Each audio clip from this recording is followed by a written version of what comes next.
Hi, my name is Jasmine Caminero. I'm 26 years old and I am from Lorain, Ohio.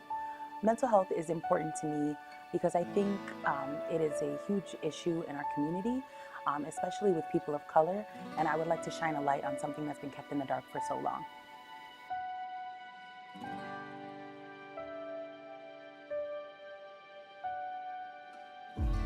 Some of the things that I had to deal with in my own personal life when it came to my mental health were stemmed from being in an abusive relationship when I was in my early 20s.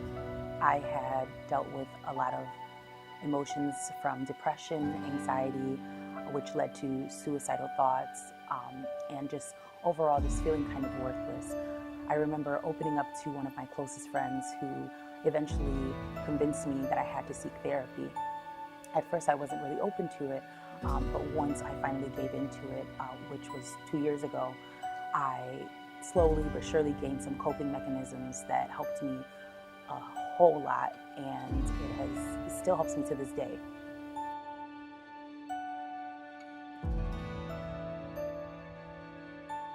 A lot of times our thoughts are racing so fast in our heads and we just seem like we can't get control of them or anything that's around us.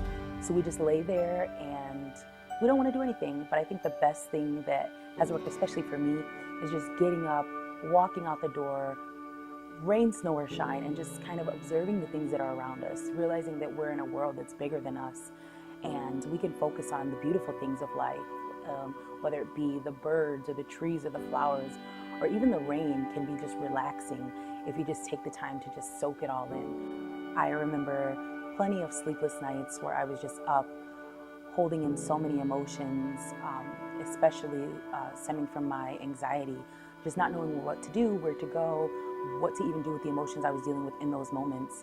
And I would remember when my therapist would recommend me journaling. So I would get up in the middle of the night, either grab my phone or grab a notebook and a pen and just write out whatever I could, whatever I was thinking of, whatever came to mind. And I remember eventually all of those thoughts and emotions turned into poetry, turned into art, turned into something that I can share with others.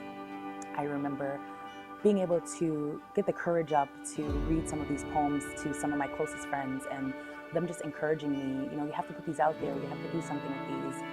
And so I did. I actually wrote a book.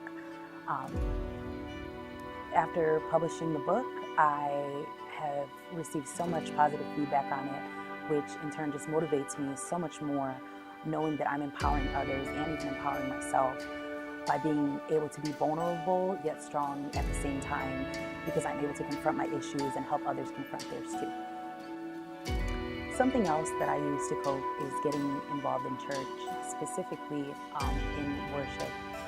I feel like when I'm worshiping, when I'm singing, when I'm just in a place where I'm surrendering all of my emotions to a higher power, that it empowers me to keep moving forward. Being able to sing and pray and not have to worry about things anymore is something that I feel like really lifts up my spirits, really gives me faith to move forward, and just brings me back to a solid foundation and keep me grounded.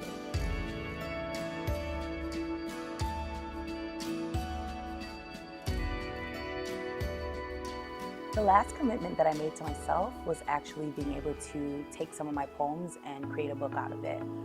I have accomplished it, and it feels amazing to get feedback from people.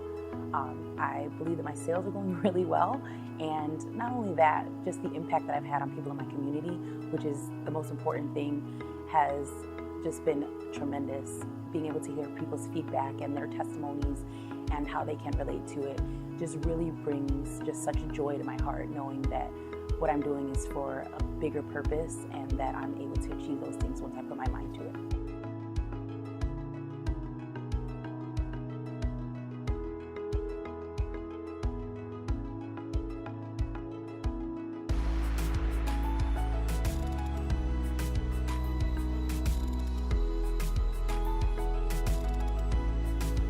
My name is Jasmine Caminero, and this is How I Cope.